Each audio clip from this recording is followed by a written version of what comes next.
तो तो ठीक है। हाँ, अब तक मतलब क्या है कि तुमने मेटल के बारे में भी अच्छे से समझ लिया है ना, कि मेटल की तुम्हारी क्या प्रॉपर्टी होती है और तुम्हारे नॉन मेटल की क्या प्रॉपर्टी होती है।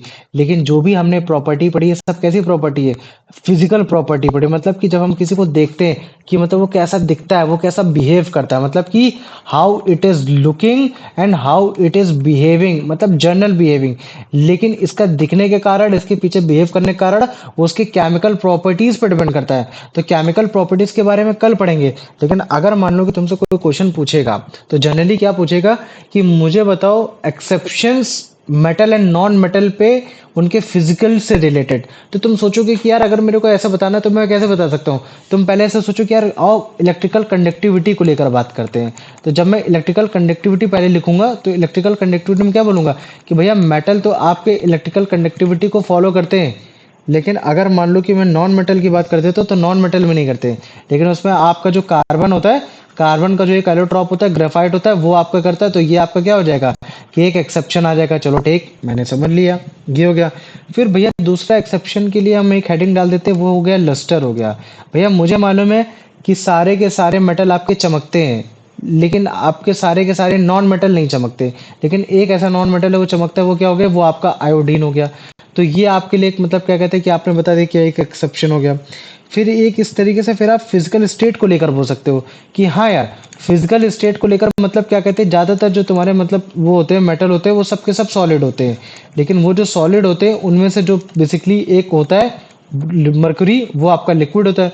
भैया नॉन मेटल जो होते हैं ज्यादातर आपके मतलब क्या कहते हैं सॉलिड पाए जाएंगे, और ज्यादातर आपके गैस पाए जाएंगे। सॉलिड जो पाए जाएंगे वो आपको मतलब क्या कहते हैं कि 10 पाए जाएंगे, और जो गैस पाए जाएंगे वो 11 पाए जाएंगे। केवल एक है जो आपका लिक्विड में पाया जा रहा है, वो कौन सा हो गया, वो आपका ब्रोमीन हो गया।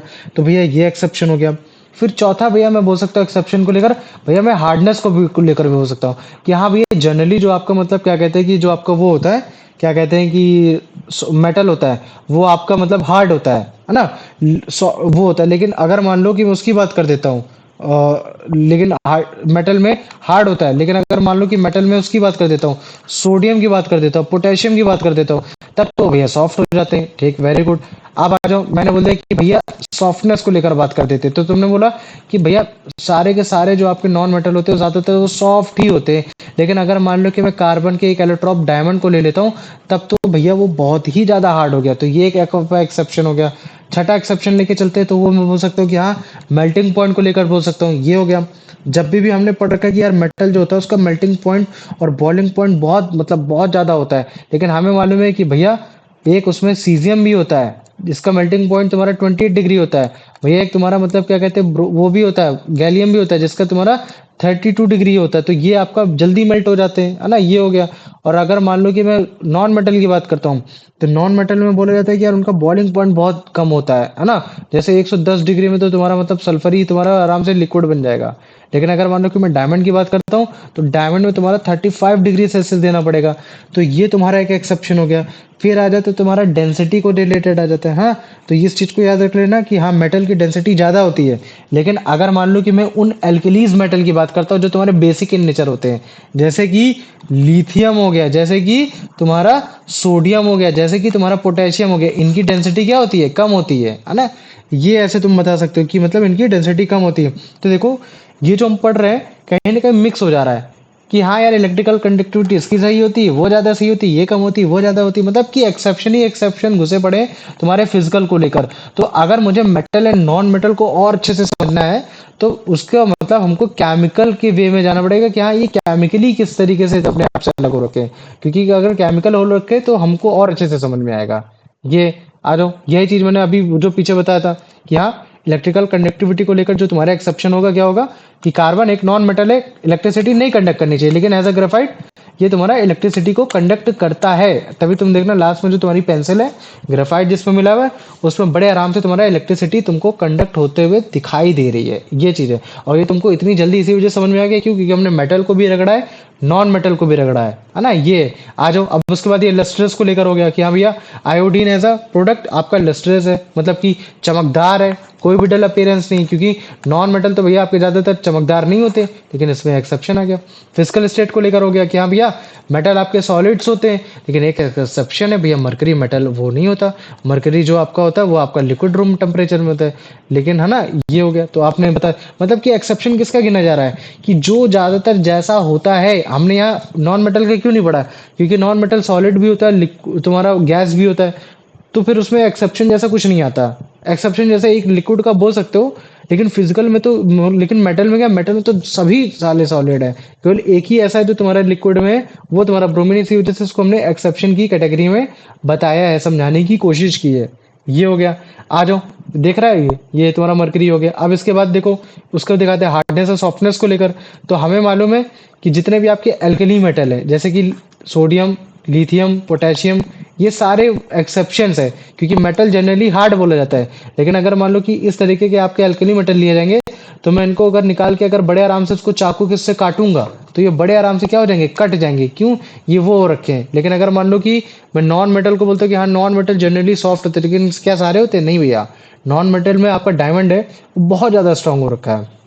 वो इतना ज्यादा स्ट्रांग हो रखा है कि अगर मान लो कि इसको मैं तोड़ता हूं, तो ये टूटेगा भी नहीं, कटेगा भी नहीं, ऐसा भी नहीं होगा, है ना? ये तो मतलब काफी एक्सट्रीमली हार्ड हो रखा है। तो नॉन मेटल का एक्सेप्शन हो गया। तो यहाँ देखो, नॉन मेटल का क्यों लिया गया? क्योंकि नॉन मेटल में सारे के सारे सॉफ्ट है, केवल एक हार्ड है ना? ये चीज है, तो इस वजह से उसको एक्सेप्शन लिस्ट में से डालने की कोशिश की। बॉइलिंग पॉइंट को भी लेकर मैंने ये बताया कि हाँ, जो अगर मान लो कि मेटल का बोला जाता है मेल्टिंग पॉइंट, बॉइलिंग पॉइंट बहुत ज्यादा होता है आयरन का, 1535 डिग्री। लेकिन अगर आप सोडियम, पोटेशियम, गैलियम इन सबको ले लोगे, तो इनका तो बहुत कम है ना? सोडियम पोटेशियम का अराउंड 100 है, गैलियम और तुम्हारा सीजियम का अराउंड 30 हो रखा है। तो इनका मेल्टिंग पॉइंट क्या दिखा रहा है कि कम है, कि हाँ, हमने इस गैलियम को अपने हाथ में भी रखा तो भी बड़े आराम से कम हो गया। लेकिन अगर मान लो कि मैं डायमंड की बात कर देता हूँ, क्योंकि डायमंड एक नॉन मेटल है, क्योंकि नॉन मेटल को बोला जाता है कि जनरली इसका मेल्टिंग पॉइंट कम होना चाहिए। लेकिन देखो, जब डायमंड को आओगे, तो डायमंड मतलब इतना ज्यादा वो होगा कि मतलब क्या कहते हैं, इसको आप टेम्परेचर दोगे तो कितना देना पड़ेगा? 3500 डिग्री सेल्सियस का आपको टेम्परेचर देना पड़ेगा। तो जब आप उतना टेम्परेचर दोगे तभी आपका ये हो पाएगा। अभी देखो, इसमें आयरन है, उसका कितना होता है? 1535 होता है। तो देखो, वो जल्दी पिघल गया, लेकिन तुम्हारा तुम्हारा डायमंड नहीं पिघला। डायमंड उतना नहीं हो पाया, है ना? तो मेन बेसिक फंडामेंटल कहाँ से आ रहा है? ये सब का सब आ रहा है तुम्हारा तुम्हारा डेंसिटी की वजह से आ रहा है ना? तो डेंसिटी, जो अल्कली मेटल है, मेटल की वैसे हाई डेंसिटी होती है, लेकिन जो अल्कली मेटल होते हैं, सोडियम, पोटेशियम, इन सब की कम होती है। ये हो गया। और जो तुम्हारा मतलब क्या कहते हैं कि उसकी बात की जाएगी, नॉन मेटल सबके सब डेंसिटी कम होती है, लेकिन डायमंड की बात की जाएगी तो उसकी डायमंड की डेंसिटी ज्यादा हो रखी है। तो मतलब हम क्लासीफाई नहीं कर पा रहे अभी तक कि मेटल और नॉन मेटल में क्या है जो उसको मतलब एकदम से डिफरेंस बता रही फिजिकल प्रॉपर्टी की वजह से।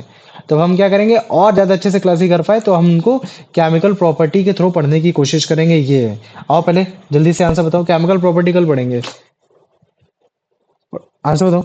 Non-metals generally do not conduct electricity.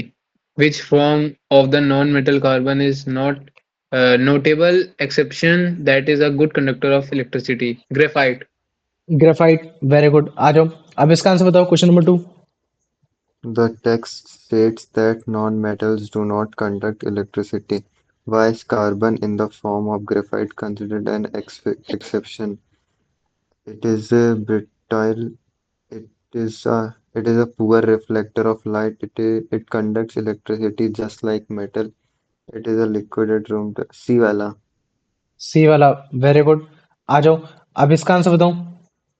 Non-metals typically have a dull appearance, no luster, which non-metal is the exception, possessing a shining surface like that of metals.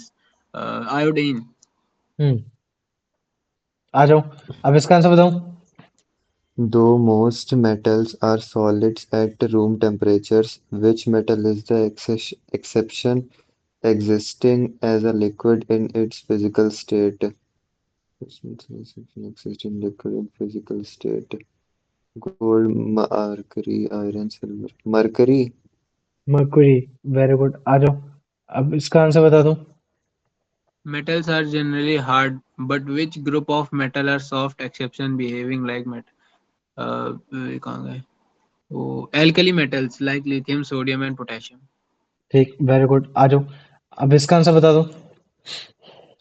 Solid nonmetals are generally soft, which allotropic form of the nonmetal carbon is the exception, being extremely hard, just like most metals. Diamond.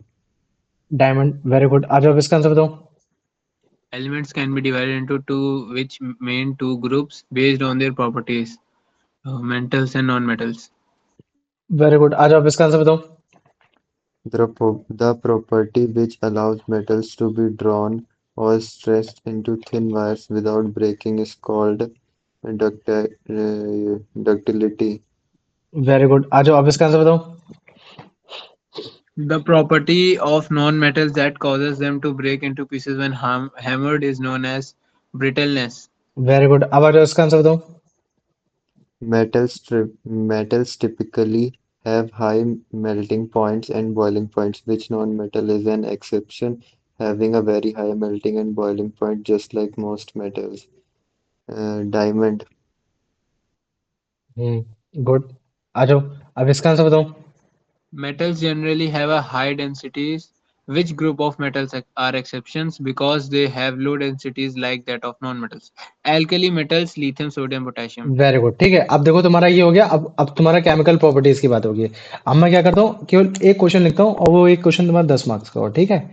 ये among the 118th element 118 elements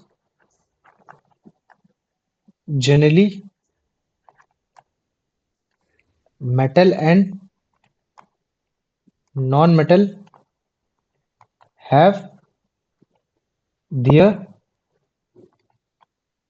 generic physical properties,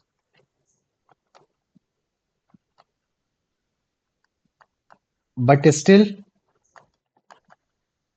they have some exception.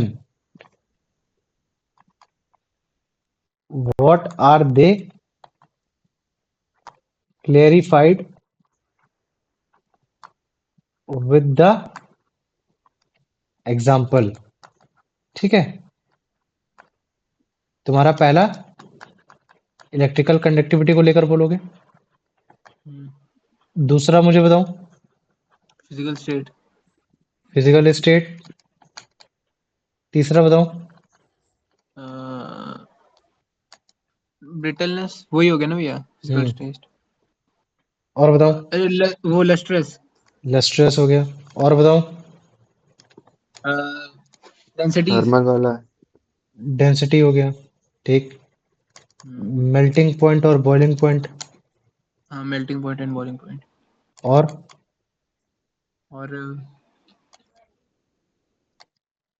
Hardness, softness. हाँ, सोनर sorry. Hardness और तुम्हारा softness. और बताओ। Soreness. नहीं, sonorous में क्या होती है बे? कोई ऐसा कोई होता है क्या नॉन मेटल जो तेरा बचता नहीं है? नहीं नहीं नहीं, सारे तो में बचते नहीं है। है ना, वो चीज नहीं। हाँ। और melting point, boiling point, hardness, softness, lustrous हो गया, इलेक्ट्रिकल कंडक्टिविटी, फिजिकल स्टेट हो गया। हो गया, बस इतना बहुत है। ठीक है, ये है। तो अगर मान लो कि तुम इसको करते हो तो हर किसी को डिफाइन करते हो तो दो दो नंबर के हिसाब से 2, 6, 8, 5, 10, 12। ठीक है, तुम्हारा 12 नंबर का हो गया। ठीक, 12 मार्क्स का हो गया। और जो भी एग्जाम में क्वेश्चन आएगा देख लेना, यहीं से आएगा। एक हट के क्वेश्चन आ जाए तो मेरे को बता देना। ठीक है, ये आ जाओ, ग्रुप में भेजते हैं। आज पहली बार बड़ी फोटो जाएगी।